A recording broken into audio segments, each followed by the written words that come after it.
only strengthened my resolve to build a national Holocaust memorial and learning centre beside this Parliament. Mr. Speaker, the whole House will also welcome the release of Emily Damari and other hostages from Gaza. We must now see the ceasefire deal implemented in full, the release of the remaining hostages and a surge in aid into Gaza for citizens. Mr. Speaker, may I also welcome Cheryl Corbell, whose young daughter Olivia was murdered in awful circumstances, and her sister Antonia to the chamber. I've met them twice, and we will change the law so that most serious offenders attend their sentencing hearings. Mr. Speaker, this morning I had meetings with ministerial colleagues and others in addition to my duties in the House. I shall have further such meetings later today. Thank you, Mr. Speaker. Before Christmas, I received nearly 1,000 handwritten letters from pupils at St Peter's Secondary School in Exeter. Each letter strongly advocated for greater support to tackle the mental health challenges faced by young people, with many sharing deeply unsettling personal stories. I'm committed to improving local mental health services to help young people build the resilience they need to live happy and healthy lives. However, Mr. Speaker, I know these challenges are not faced and not unique to my constituency and are being faced by children across our country. So can the Prime Minister please outline what steps his government are taking to enhance mental health supports for our children nationwide? Prime Minister. Well, I thank him for raising an issue of huge concern in his constituency and in all constituencies. Far too many young people are not receiving the care that they need. So we will provide access to specialist mental health professionals in every school, recruit an additional 8,500 staff to deal with children and adult mental health services, and roll out our Young Future hubs in every community. Thank you, Mr. Speaker. Marcus Campbell-Sabers. Thank you, Mr. Speaker. My right honourable friend will understand the importance of farming to the economy of my constituency in Penrith and Solway and Cumbria as a whole. With recent reports of foot and mouth outbreaks in Germany and concerns being expressed over transmission to the United Kingdom, would the Prime Minister assure this House that all government departments are on high alert and vigilant in monitoring the situation, particularly at places of entry, including airports where meat import controls can be lax? We must avoid the disaster that this would bring to UK farming. Prime Minister. Thank him for his question. We will do whatever it takes, Mr. Speaker, to protect farmers from the risk posed by foot and mouth. And that's why we acted swiftly to ban the imports of cattle, pigs and sheep and their products from Germany to protect farmers. We will not hesitate, Mr. Speaker, to restrict imports from additional countries if the disease spreads. We will keep the situation under close and careful review. Leader of the Opposition, Kevin Bernard. Mr. Speaker, can I take this opportunity to welcome the release of hostages, including Emily Damari, from barbaric captivity. I also know that the thoughts of many will be with the victims of the Southport killings. There are important questions to answer, and I will return to those after the case is concluded. Between 2009 and 2022, the OECD found children in England rose up global league tables in maths, reading and science. Conservative government action means English schools now top the Western world at maths and reading. The Prime Minister's Schools Bill, which is being voted on in committee this week, reverses the improvements that made this happen. This bill is an act of vandalism. It is wrecking a cross-party consensus that lasted for decades. Why does the Prime Minister think that so many school leaders are criticising this bill? Prime Minister. Mr. Speaker, it was Labour that introduced academies in the first place to drive up standards.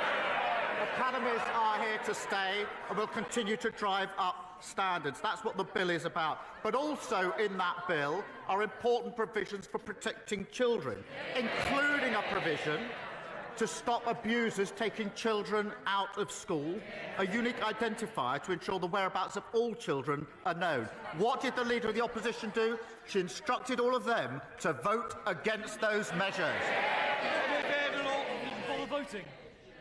He didn't even bother voting on that bill, Mr. Speaker. And he talks about safeguarding measures. That's not what the issue is. It's about the reforms that he is changing.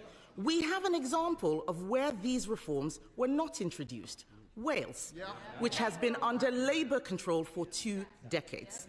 Welsh educational outcomes have tumbled down international league tables.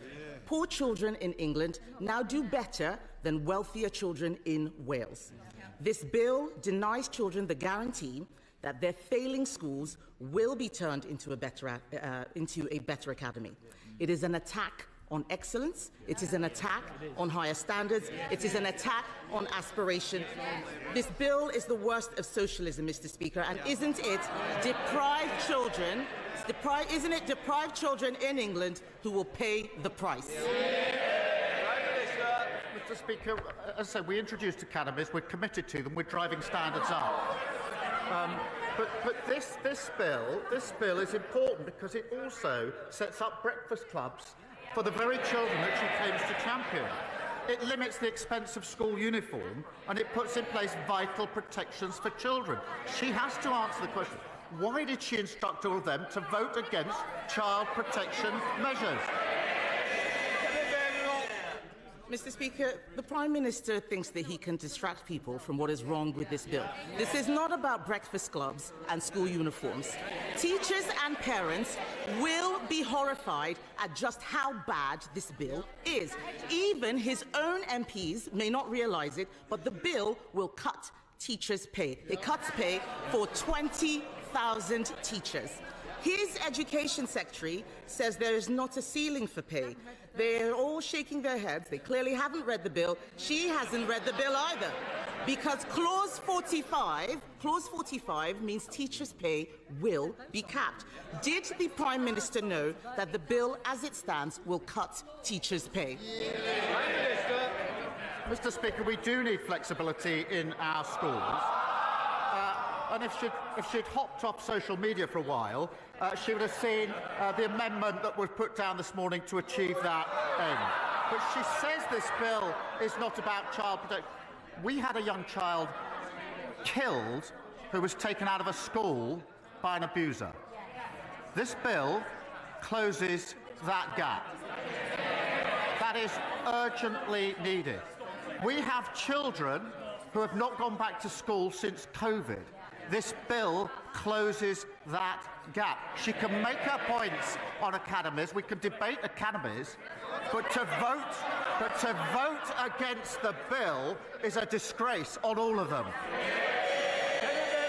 This is nonsense, Mr. Speaker, and the amendment he's talking about does not address this issue. He raises academies. That's exactly what I'm talking about. Like every other parent, I believe all our children should have the best teachers.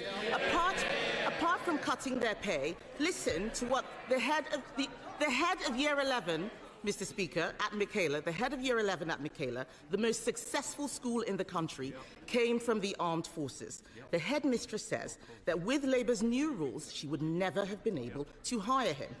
Those are the academy freedoms I'm talking about. This bill would have blocked that veteran from teaching. The bill implies that doctors are not sufficiently qualified to teach biology, that Olympic medalists can't teach PE.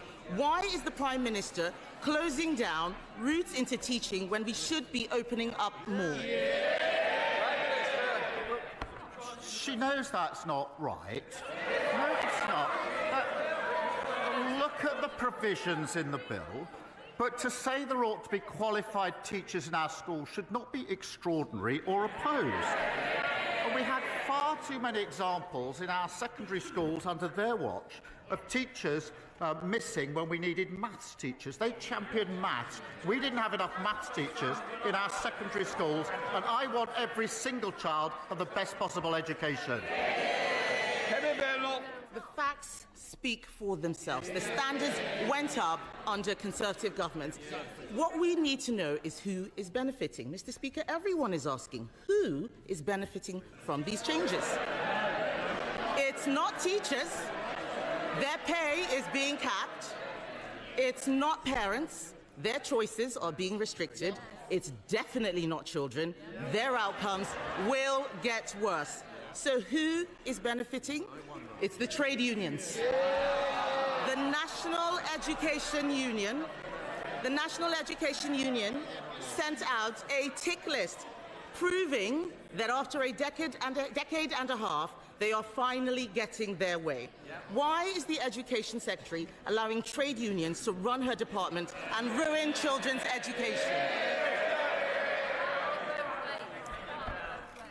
The bill benefits the children who need the nourishment of a breakfast club. The bill benefits the families that can't afford uniforms. The bill benefits the children who are currently out of school and nobody knows where they are. The bill benefits the children who could be taken out of school by abusers if this bill doesn't go through. She should change her mind and support these vital provisions. The Prime Minister needs to get out more and speak to schools. I was at the Harris Academy just this month, and what are they saying? That this bill reverses 2 decades of progress, imposing Labour's new curriculum on every school, taxing the education of children with special needs, excluding talented outsiders. The closed shop is back. This is pure educational vandalism.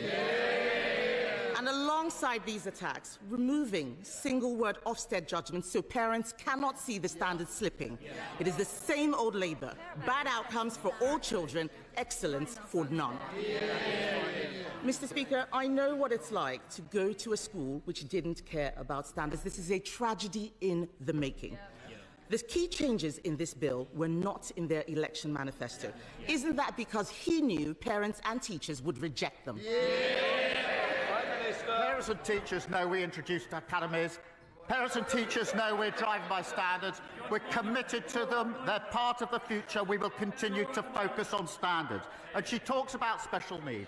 She's got a nerve.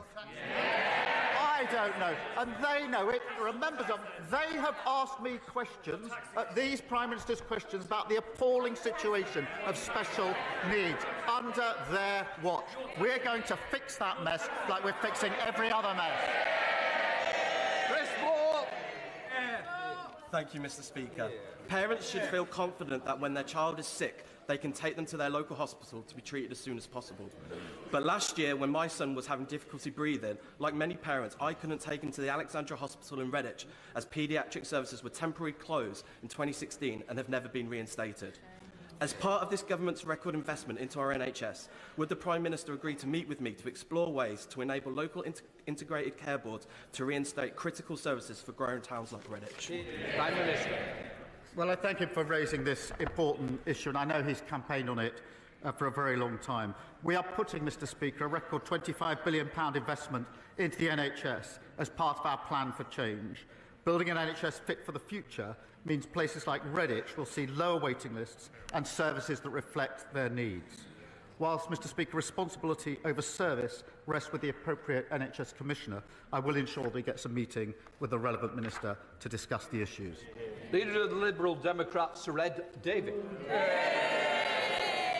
Thank you, Mr. Speaker. Can I echo the Prime Minister's opening remarks about the Southport killings and the Holocaust Memorial Day? Can I particularly join him in expressing our immense relief at the release of Emily Damari, and celebrate the fact she's back with her mum, Mandy, and the rest of her family. Let's hope we can get all the hostages released as soon as possible, and the ceasefire turns into a lasting peace. Mr. Speaker, last week I urged the Prime Minister to speed up the Social Care Commission so we can get the changes people need implemented this year. The very next day it was announced that the chair of the Social Care Commission was also going to chair another important inquiry into grooming gangs. So the Prime Minister says that the job of chairing the Social Care Commission is so enormous that it's not possible to complete it within 3 years. Yet he also says that the chair of that commission, Baroness Casey, has got enough free time over the next few months to chair another inquiry. Can the Prime Minister explain how both these things can be true? Sir. Mr. Speaker, Baroness Casey is well placed to conduct the audit into grooming gangs, given her hard-hitting report on exploitation in Rotherham. It does not, he raises the issue, it does not affect her work on the Independent Commission on Adult Social Care, which begins in April. But as he knows, that report, the first part of that report will report next year, so we can deliver recommendations as we receive them. And he knows that already we're introducing fair pay agreements, providing more money for the social care funding and putting up the allowance. So we're already taking steps. There'll be a two-part report. We will act on the recommendations as they arrive, but this needs to be done properly. Sir Ed Davey. I still don't think the Prime Minister is making social care reform the priority that it needs. It's urgent. And so we're going to keep coming back to this and holding to account. But, Mr. Speaker, turning now to the United States, can the Prime Minister guarantee that he will not sell out Britain's fantastic farmers to Donald Trump in a trade deal that undermines our high food and animal welfare standards in the way that the Conservatives sold them out in the Australia and New Zealand deals? Prime Minister. Mr. Speaker, we will work with the US, we will work with other countries, but we will never lower our standards. Durham Puffey. Thank you, Mr. Speaker. Thousands of my constituents across Southampton Itchen have had to put up with years of misery because of unsafe fire protection in their own homes, developers dragging their feet, and leaseholders having to foot the bill for mistakes they didn't make. Does the Prime Minister agree that enough is enough and it's time for developers to make all homes safe? And will he reassure leaseholders who bought their homes in good faith that this government has their back? Prime Minister. I thank him for raising this really important issue. Too many buildings are still unsafe and the speed of delivery has been far too slow. Our action plan sets out measures to identify buildings at risk and fix them faster. And my message, Mr. Speaker, is clear. The funding is there to fix this and there's no excuse not to deliver for residents. Adrian Ramsey. Thank you, Mr. Speaker. Expanding London's airports and building a third runway at Heathrow would be incredibly irresponsible in the midst of a climate emergency, flying in the face of the Climate Change Committee's advice. The Prime Minister clearly knows this because he and 7 Cabinet colleagues voted against a third runway at Heathrow in 2018. So can the Prime Minister confirm what is his position now? Prime Minister. Mr. Speaker, I'm not going to comment on speculation. He knows that we are, as a government, we are committed to growth, we're committed to the aviation sector and to our climate obligations. But I'm not going to take lectures from those who talk about climate change but oppose vital renewable infrastructure in their own constituency. Willstone. Solar farms. Thank you, Mr. Speaker. In Swindon North, we have the Panatoni Park development. It is one of the largest employment developments in Europe. It's got massive potential for growth. Will the Prime Minister join me in acknowledging the site for boosting economic growth in not only my region, but the country, and will he come and visit it with me? Thank you. Prime Minister. At the heart of our plan for change is growth, Mr. Speaker, to fund our public services, create good jobs and raise living standards across the country. He's right to champion one of the largest brownfield sites in the UK, which could create over 11,000 jobs on site and add £1.2 billion to the economy. It underlines the importance of this government bringing economic stability, creating the National Wealth Fund and driving up growth.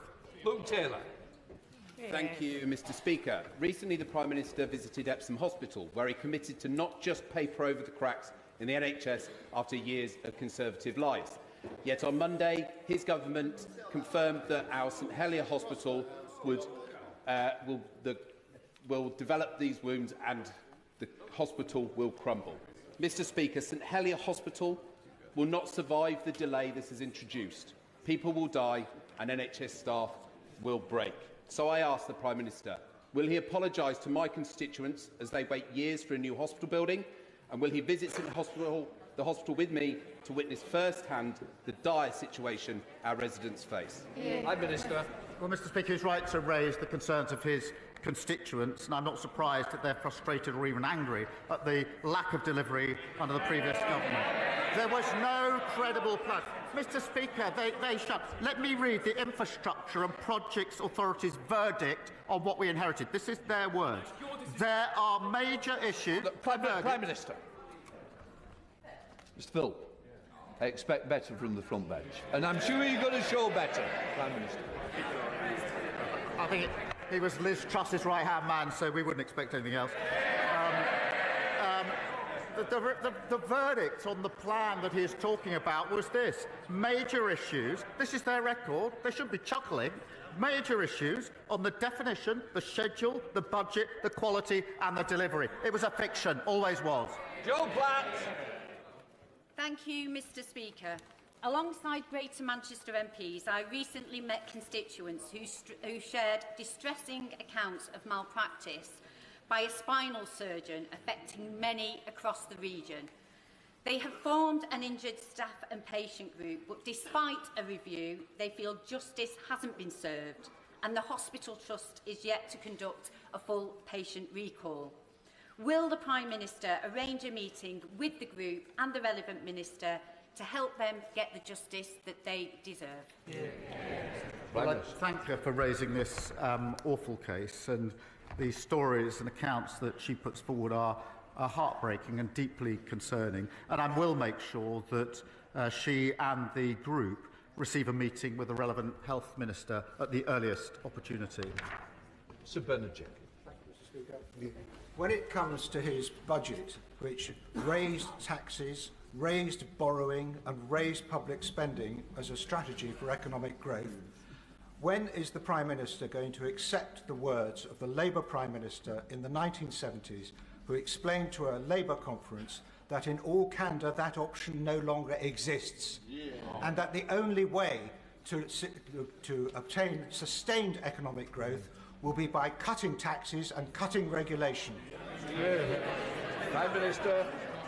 Well, he must have missed recent reports. The ONS has just said that we've got the highest investment for 19 years. The PwC have just said that this is the second best place to invest in the world. The IMF have just upgraded growth, now saying we're predicted to be the fastest growing major European economy. Wages are up and inflation is down. That's after just 6 months. Rosie Writing. Thank you, Mr. Speaker. Kettering General Hospital is where I was born and cared for as a premature baby. But after 14 years of the Conservatives underfunding the NHS, that same maternity ward is partially closed because of RAC. And after giving birth, mothers are transported outside through the car park to receive postnatal care. So will the Prime Minister visit Kettering General to discuss how we can support services like the maternity ward and while we await our rebuild? Prime Minister. Well, she's been a determined champion of Kettering General Hospital, and rightly so. And there are deep anger about the delay to the works because of the failure to have a plan on the party opposite. But while we implement our affordable and deliverable plan to build a new hospital, I can reassure her, Mr. Speaker, that the RAC identified at Kettering General is being mitigated and replaced through the National RAC programme. Mike Martin. Thank you, Mr. Speaker. Before Christmas, Lord Robertson, who's leading the Strategic Defence Review, came before the Defence Select Committee and told us that he couldn't guarantee that the strategic outcomes from the review would be fully funded. Recently, we've also heard in media reports that the review might be delayed until the autumn, so that's a delay of 6 months. Will the Prime Minister take this opportunity to state categorically to the House that the Strategic Defence Review, with its important requirements for the defence of our nation, will be fully funded and delivered on time? Prime Minister. Of course, we're committed to that because this is a serious review into our defence. It needs to make sure that we understand the challenges we face and have the capability to deal with those challenges in the modern era. So that's the exercise that's going through. We've committed to the path to 2.5%. As he knows, the last time 2.5% was spent on defence was under the last Labour government. And that is the difference between the approach on this side of the House and the approach on that side of the House. Harpreet Apple. Huddersfield Royal Infirmary has recently reduced its elective waiting list from a high of 4,000 to just 20. Will the Prime Minister join me in paying tribute to NHS staff at my local hospital? Will he ensure that the NHS learns from the HRI's innovative approaches, such as the use of AI for scans and its partnership with Huddersfield University's National Health Innovation Campus? And whilst the Prime Minister does his hospital tour, can I also invite him to Huddersfield to see the transformative work being done?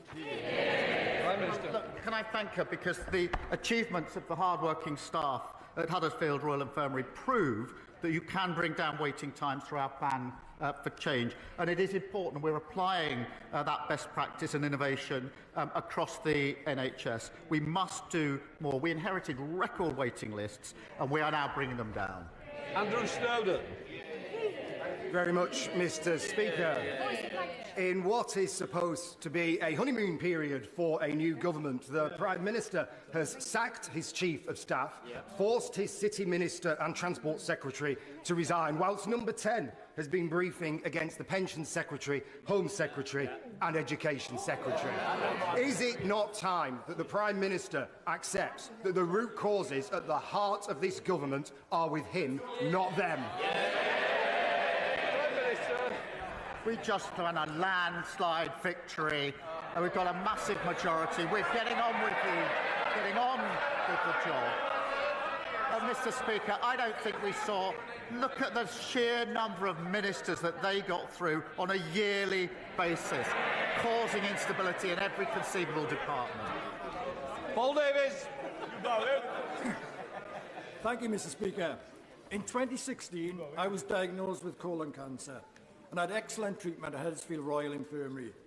I was one of the lucky ones, as the Tory governments after 2015 failed in the fight against cancer, with over 380,000 patients in England not treated on time. What assurance can the Prime Minister offer Colne Valley residents that the reforms and extra investment he's announced will address this issue? Prime Minister. Well, can I start by wishing him a speedy recovery from his recent treatment and thank the doctors and nurses who treated him.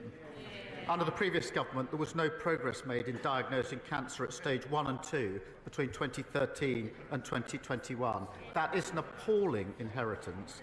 We are spending £1.5 billion on new surgical hubs and diagnostic scanners to ensure cancer patients get the care that they need. Thank you.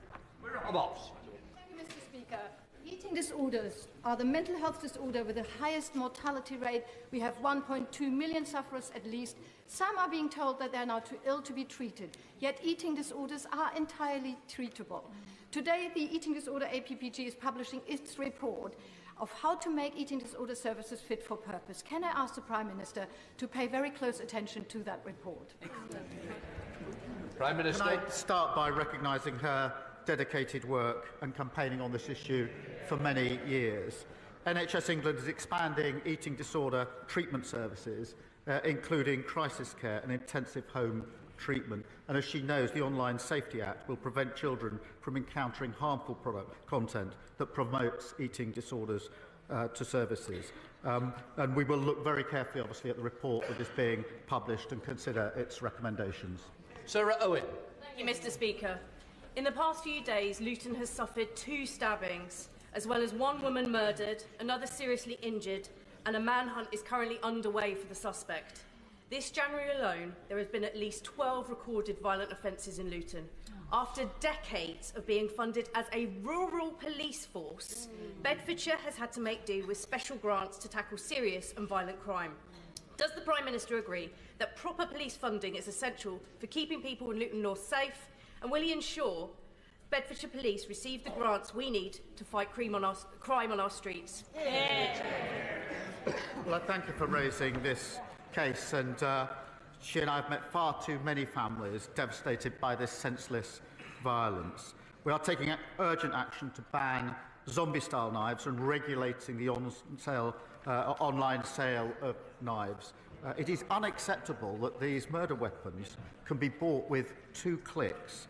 Technology is there to stop it, and we're going to take action. And on the resources, we're putting an additional 13,000 police into neighbourhood roles and allocating £85 million to Bedfordshire Police in funding to keep her constituents safe. Iqbal Mohammed. Mr. Speaker, may I associate with the remarks from the Prime Minister regarding the ceasefire and the release of hostages, and let's all pray that the remaining hostages on both sides are released as soon as possible. Since the ceasefire in Gaza came into effect, Israeli forces have placed the whole of the West Bank under strict military inspection as part of the Iron Wall operation. The IDF has launched a large-scale offensive operation in the city of Jenin, with numerous drone strikes on the infrastructure and a military raid by IDF troops and special forces in the occupied West Bank. At least 9 people have been killed by Israeli forces and 40 people injured, including several healthcare workers. What steps is the government taking to urgently protect Palestinians, including healthcare workers, and to prevent atrocities in the West Bank? And will he outline the UK's response to the ICJ advisory opinion on Israel's unlawful occupation? Minister. I'm deeply concerned by what's happening in the West Bank, and we've raised it a number of times in the various exchanges that we've had, but I am deeply concerned about it, and we're doing everything we can to alleviate the situation. Sarah Edwards. Thank you, Mr. Speaker. Tamworth Castle, boasting 1,000 years of history, was recently added to the Heritage at Risk Register following my campaign about its future. Despite needing repairs, it provides a unique and valuable learning environment, welcoming both the public and schools to learn about Tamworth's rich history. Will the Prime Minister come and visit Tamworth Castle to see how an 11th century castle is providing 21st century learning opportunities whilst promoting local heritage?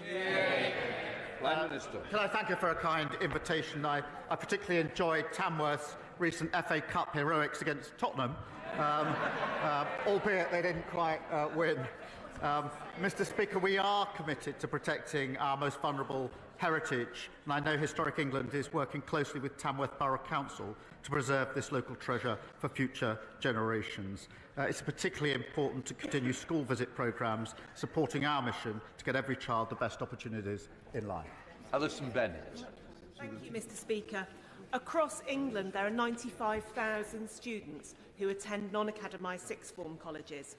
Of those colleges, 32 are currently on strike because the government didn't settle the funding for them back in last summer.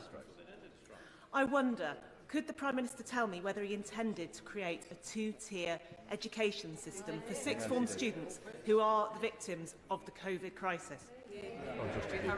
Prime Minister. We have put more money into colleges, and it's really for them to deal with these disputes, as she knows. Lee Ingham. Mr. Speaker, from Stafford to Eccleshall to Loggerheads, my constituents are sick and tired of having their properties and businesses devastated by flooding. The last Conservative government did not invest enough in flood prevention measures to stop this from happening. Can the Prime Minister assure me and my constituents that he will prioritise flood prevention investment before the homes and businesses on Sandon Road in Stafford disappear completely into Sandyford Brook? Prime Minister. Well, my sympathies go to her constituents. Far too many are experiencing terrible flooding. I visited there last year and met them, and they talked me through the misery of their experience. We inherited flood defences in their worst condition on record.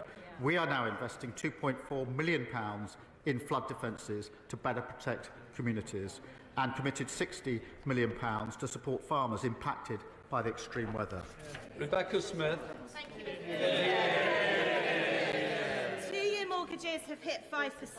Borrowing is billions above forecast. Retail sales have slumped. Does the Prime Minister still believe the Chancellor is doing a good job? I thought she was just reading out their last record. Final question, Matt Turmin. Thank you, Mr. Speaker. Excuse me. Before the last election, the Conservatives baselessly promised a fully funded scheme to deliver a new Watford hospital, something they have failed to achieve in 14 years. Does the Prime Minister share my frustration and that of my constituents that they unforgivably failed to budget for its construction, and Watford will only get its new hospital built and paid for thanks to the properly planned approach of this Labour government? I'm not surprised his constituents are frustrated. There was never a plan. The funding only ever existed in Boris Johnson's imagination. It was pure fiction, and they know it.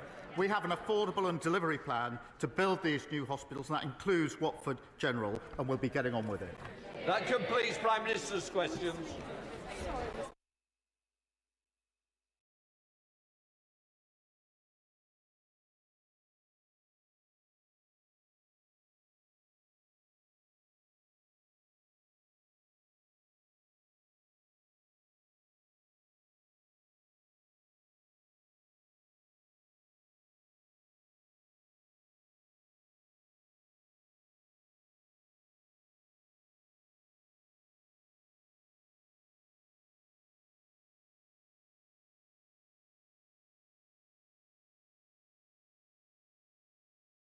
Right, let us move to questions to the Prime Minister. Neil Coyle. Number one, please, Mr. Speaker. Prime Minister. Thank you, Mr. Speaker. May I wish all members of this House a Happy New Year. And Mr. Speaker, our thoughts, of course, are with those affected by the recent flooding, and we thank the responders who are working hard to keep communities safe. Mr. Speaker, this week we published our elective reform plan to rebuild our NHS and end the Tory backlog. We will deliver where the previous government failed, empowering patients, boosting productivity, more care in the community and incentivising reform. Mr. Speaker, this morning I had meetings with ministerial colleagues and others, in addition to my duties in this House. I shall have further such meetings later today. On behalf of everyone in Southwark, and I hope the whole House, can I offer the Prime Minister condolences on the loss of his brother over Christmas and wish everyone a Happy New Year.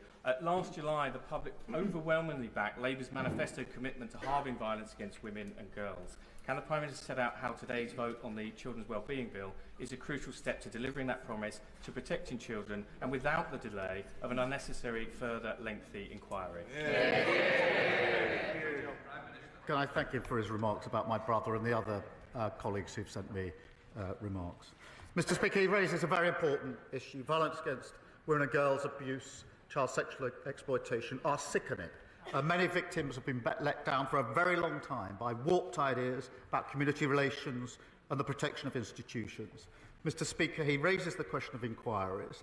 There have been a number of inquiries, both national and local, including one covering Oldham, and reasonable people can agree or disagree on whether a further inquiry is necessary. This morning I met some of the victims and survivors of this scandal, and they were clear with me that they want action now, not the delay of a further inquiry. The J inquiry, the last national inquiry, was 7 years, which would take us with a further inquiry to 2031. I think action is what's required. But whatever your view, whatever anyone's view on whether a further inquiry is needed, what I find shocking is that anyone in this House would vote down the Children's Wellbeing Bill this afternoon, which is vital protections for the most vulnerable in our society. And I urge the Leader of the Opposition to withdraw her wrecking amendment. Leader of the Opposition, Kemi Baird. Mr. Speaker, the whole House has heard that the Prime Minister lost his brother during the Christmas period. So can I offer him, on behalf of my party, our sincerest condolences? The new year has started with a focus on the decades-long rape gang scandal. Across the country, thousands of girls were tortured and sexually abused at the hands of men who treated them as things to be used and disposed of, destroying many lives forever.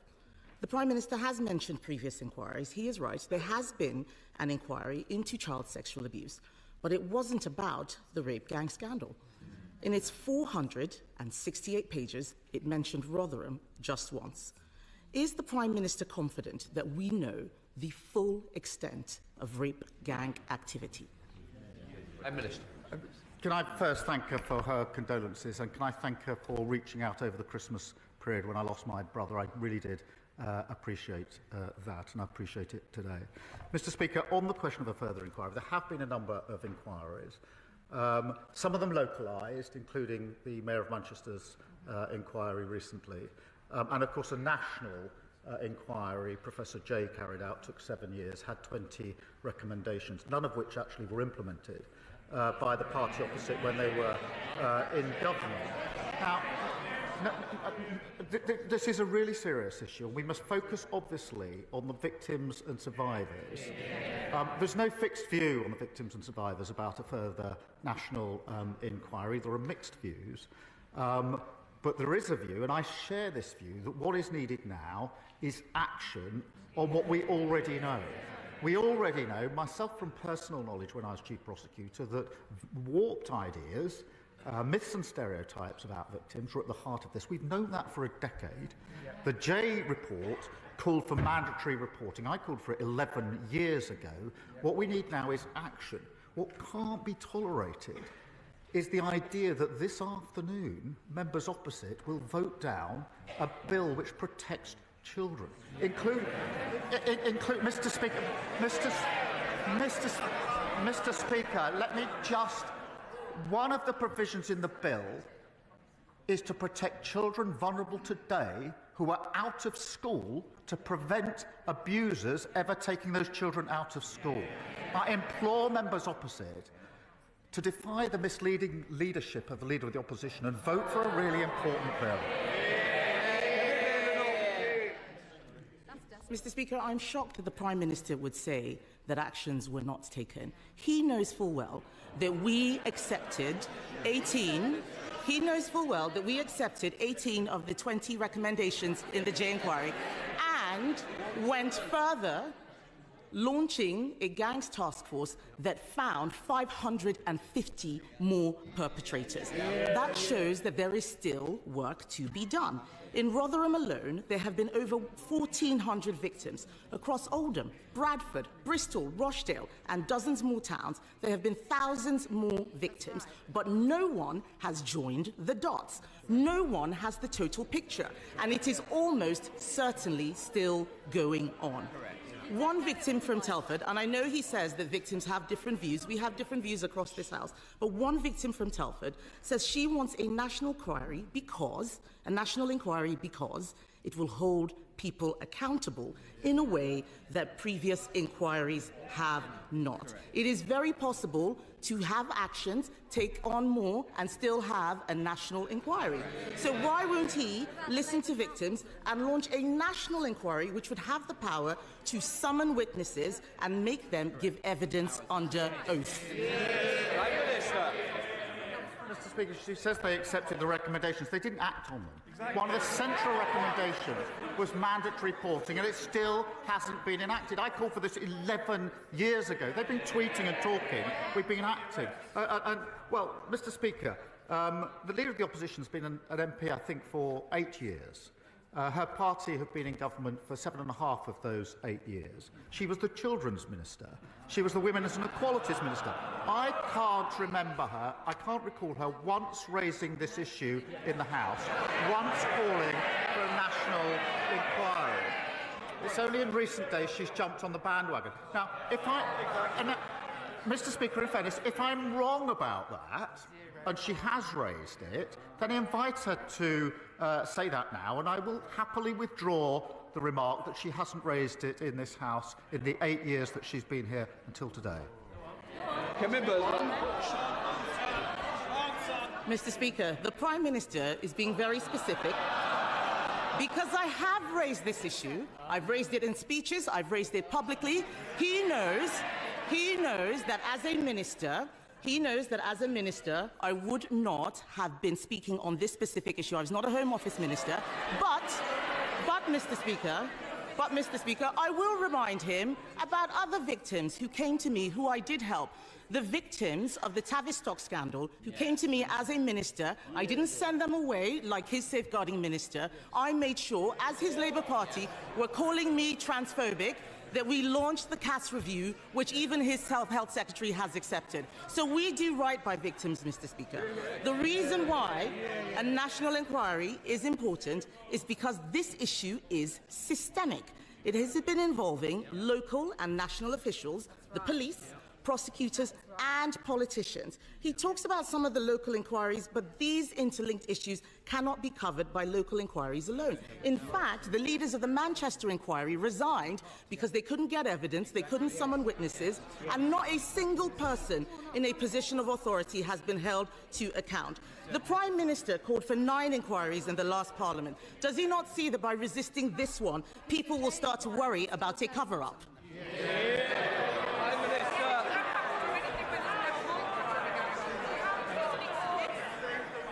Mr. Speaker, this is an important issue, and we have to focus on the victims and survivors, and it isn't helpful. This sort of lies and misinformation and slinging of mud doesn't help them one bit. Mr. Speaker, she raised a question of a victim with me, and quite right to, and I accept that victims and survivors are in different places on this. Those that I've spoken to are worried about the delay of a further inquiry. The last inquiry took 7 years. That would take us to 2031. Now, these inquiries, amongst the issues that's been raised with me, and if she's been speaking to victims, they'll have raised this with her, is that it's very hard for victims and survivors to come forward to explain what's happened to them. They do not want to be rushed through this process, which is why the last one took 7 years. It's not sensible to suggest that this can be done in a hurry, on the cheap, and comprehensively. Therefore, Mr. Speaker, that would take us to, let's say, 2030, 2031. The victims that I've spoken to want action today. I agree with them on that. But what I don't understand, I genuinely don't understand, is why anybody today would vote against the Children Wellbeing Bill, which will protect children who are vulnerable today. It will kill the bill. It will stop those provisions for children exposed at risk today. I implore them, vote for the bill. Don't wreck this in this misguided way. Mr. Speaker, it is very possible to have shorter inquiries, especially if they are covering areas that have not been looked at yet. We don't need to repeat the work that has already been done. Let's look at new areas. Former Labour MP Anne Cryer said that there were councillors and MPs all over the country who knew what was going on but were terrified of being labelled racist. A national inquiry would ask if there was a racial or cultural motivation to some of these crimes where white girls were seen, as Jack Straw said, as easy meat. The member for Rotherham was sacked from Labour's front bench for speaking out about rape gangs. Does the Prime Minister now recognise that sacking people for telling the truth creates a chilling effect that means victims aren't listened to? Well, I'm very happy to call out anybody who hasn't acted properly in these cases. I've done it many, many times before, and it doesn't matter to me which political party they're in. I'll call them out and I will condemn them. Mr. Speaker, when I was Chief Prosecutor, I took measures to confront this head-on. The first of the mass prosecutions for an Asian gang was in Rochdale. My team came to see me. It put a number of Asian men in the dock. They wanted the green light for the first of these cases to take place. I gave that green light, but on one condition, because it came to my attention that one of the men that was going into the dock had previously been arrested but not charged. And I said, you can bring the first of these mass prosecutions, but only if you look back at the file where we weren't charged and tell me what went wrong with a report so that I can start to put it right. And that's what started the reforms I brought about. So that's the approach I took in practice, whilst others were tweeting and talking. It's the approach I would take now in any case where there's wrongdoing here. But what we've got to do now, Professor Jay has said this, we have had a number of strong findings. There are 20 on the table from Professor Jay. We've got to get on with action. Don't block it this afternoon. Mr. Speaker, we need to focus on what this is really about. This is not about the Prime Minister's work in the CPS. And I would say very respectfully to the Prime Minister, it's not about you, it is about the victims. Be a leader, not a lawyer. We know that people were scared to tell the truth because they thought they would be called racist. If we want to stop this from ever happening again, we cannot be afraid. The Labour Party has adopted the APPG definition of Islamophobia. That same APPG report said talking about sex groomers was an example of Islamophobia. This is exactly why people are scared to tell the truth. And the lack of clarity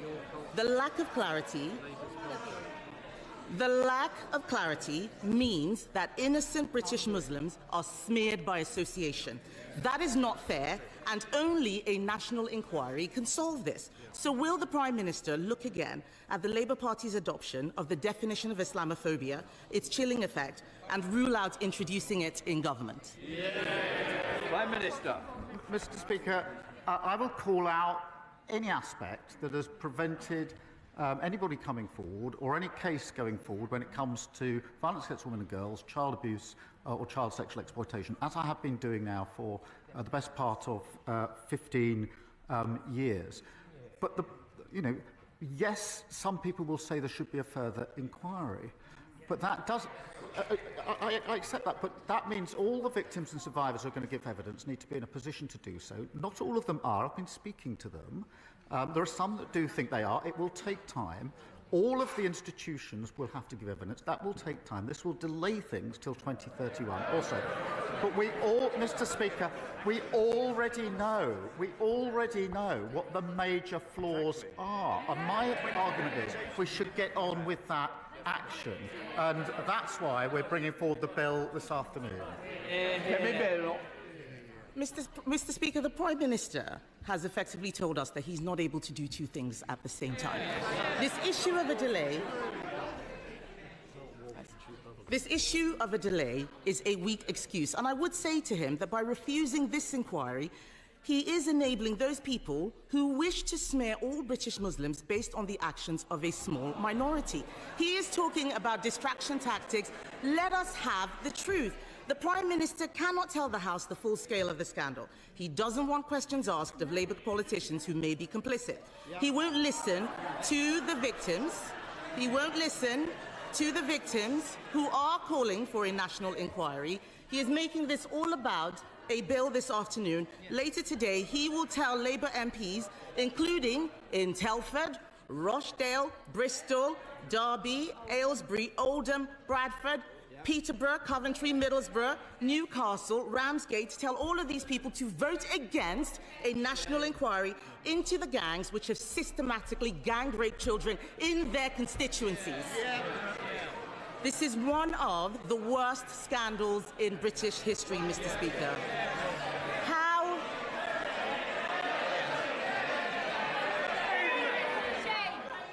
Sorry? This is a very, very important issue that does matter to the country. It matters to all our constituents. I want to make sure they can hear what's being said by the Leader of the Opposition and the Prime Minister of the Opposition. Mr. Speaker, this is one of the worst scandals in recent British history. But how are they going to explain to their constituents that obeying his whip is more important than doing the right thing? She's right to say it's one of the worst scandals. It's terrible. That's why I acted on it. Her recently acquired view that it's a scandal, having spent a lot of time on social media over Christmas, not once in 8 years did she stand here and say what she's just said. Not once in 8 years. They didn't act on the recommendations. They want a national inquiry. We had a national inquiry, the J inquiry, the J report. 20 recommendations, not a single one implemented. Not a single one implemented. And she said you can do two things at once. You can't kill the bill this afternoon, wreck that bill, and protect children.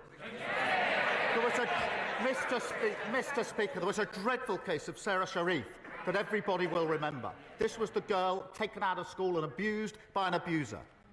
The bill this afternoon fixes that gap.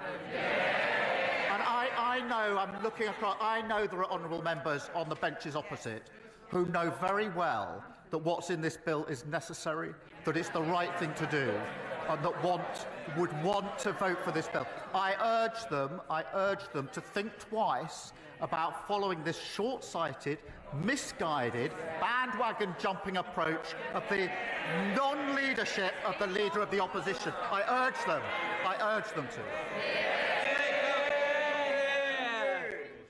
Speaker, my constituent, Anne-Marie, and countless other armed forces families across Aldershot and Farnborough are living in shabby military accommodation that simply isn't good enough after 14 years of Conservative neglect. So can I welcome the Ministry of Defence plan to buy back thousands of homes in my constituency? And will the Prime Minister set out how sorting out this bad deal left behind by a past Tory government will make life better for Anne-Marie and others like her living in the home of the British Army? Prime Minister. Can I thank her for her question? And we all owe extraordinary debt of thanks to those who serve.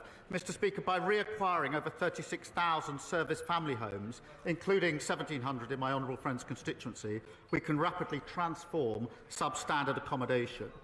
The deal that we've done also saves the taxpayer around £230 million per year in rent, and of course it follows the largest pay rise for the armed forces in over 20 years. There is of course still work to do, but this is a major step forward. We now come to the Leader of the Liberal Democrats, Red Davey. Thank you, Mr. Speaker, and Happy New Year to you. And can I join others by offering my personal condolences to the Prime Minister on the loss of his brother? And can I take this opportunity to express my sadness at the passing of a much-loved member of the Liberal Democrat family, Baroness Jenny Randerson. Mr. Speaker, fixing the care crisis is urgent. For the millions of people, elderly and disabled, who are not getting the care they need, for the millions of family carers who are making huge sacrifices to fill the gap, for the NHS, where over 12,000 people are stuck in hospital beds because they can't get out of hospitals, the care is not there for them. The Prime Minister is right to say we need a cross-party approach today, but as Sir Andrew Dillot has said today, that needn't take 3 years. So will the Prime Minister please speed up this work so 2025 is the year we finally rise to the challenge of fixing care? Prime Minister. I thank him for raising this important issue and thank him for his condolences. Yes, it is right we need to get this right. I'm on a cross-party consensus on this and invite him to work with us on this, as I know he will. But it is important, and he's right to say we need some action now as well. And that is why it's important I point out the immediate action that we've taken, the £3.7 billion of additional funding in the budget for social care, another £86 million to allow 7,800 more disabled and elderly people to live more independent lives, and of course the increased carers allowance. And the way in which we've set this up is in stages so that we can act and improve as we go along, but making sure that we've got consensus for the bigger changes that may be proposed in the review. And I do invite him and members across the House to work with us on this so that we can get this right and make sure that what we put in place endures beyond just a few years. Thank you. Red David. Mr. Speaker, I'm afraid if the government doesn't bring in these long-term social care reforms this year, their NHS reforms, this Parliament will fail. So I hope he will revisit the timetable. But moving on, Mr. Speaker, while the honourable member for Clacton may miss out on his big allowance from Elon Musk, the spectre of the richest man in the world trying to buy a British political party should give us all pause for thought. And after years of the Conservatives taking millions in pounds of Russian money, will the Prime Minister now work with us to bring in long overdue reforms of party funding so that power in this country lies with the voters and not wealthy overseas oligarchs? I think we all had a smile on Sunday when the honourable member said how cool it was to have the support of Musk, only for Musk to say he should be removed. Just a few hours later, that's the rough and tough of politics. And of course, we're looking at the question of funding more generally. Joseph. Thank you, Mr. Speaker. I welcome the efforts this Labour government has made to reset our relationship with the European Union and to seek to remove unnecessary trade barriers. The trading links between the UK and mainland Europe are of particular importance to my constituency of Ashford. So would the Prime Minister support my efforts and those of other Kent colleagues to restore international train service to Ashford International Station that will help economic growth in my constituency, Kent and wider South East? Prime Minister. Well, I thank my honourable friend for raising this question. Businesses in his constituency have been badly let down by the deal of the last government, and we, of course, are resetting and strengthening that relationship on the economy, on energy, on security to deliver the growth that we need. I know this is an issue of considerable frustration to his constituents. The decision in question, Mr. Speaker, is ultimately for Eurostar, but we are keen to see international services reinstated to Ashford as soon as possible. And I would be happy for the Rail Minister to update him on the latest discussions. Stephen Flynn. Mr. Speaker, can I begin by doing something unusual, which is to commend the Prime Minister on his earlier answers to the Leader of the Opposition and, of course, to pass on my party's condolences to him for the loss of his brother. Outside of this place, temperatures continue to plummet, energy bills continue to rise, and the winter fuel allowance has been unacceptably taken away from so many vulnerable pensioners. Now, the Prime Minister intimated prior to Christmas that he had no regrets about any of the decisions that he has taken in office. Does he understand that the public do? Prime Minister. I thank him for his condolences. We took some tough decisions. They led to a budget which delivered the largest settlement since devolution began to Scotland. If he thinks we should now reverse that, then he should say so. What he's done is it's given the money, so now the SNP have the money, they have the power, and no more excuses for the non-delivery that we see in Scotland. If he wants me to reverse that, he should say so. Sam Rushworth. Mr. Speaker. Feeling safe in your own community is among the most basic of human needs, but after 14 years of Tory cuts to Durham's frontline police and breaking the criminal justice system, too many of my constituents are victims of violence, theft and antisocial behaviour, and these crimes too often go unpunished. Now, I know the Prime Minister has had a lifelong commitment to protecting victims, so what assurances can the Prime Minister give my constituents that our new government will be tough on crime and on the causes of crime? Mr. Speaker, he's right to raise this important issue, and I have to say, when he said there were cuts to polices and somebody said boring, I think that somebody opposite just did boring. That tells you everything you need to know about the last 14 years. He's right. We need to crack down on those committing vile acts in our communities, and that's why our plan for change puts 13,000 extra police and PCSO officers into neighbourhood policing, 3.5% real terms increase, and of course tough new respect orders. Where they lost control, we'll take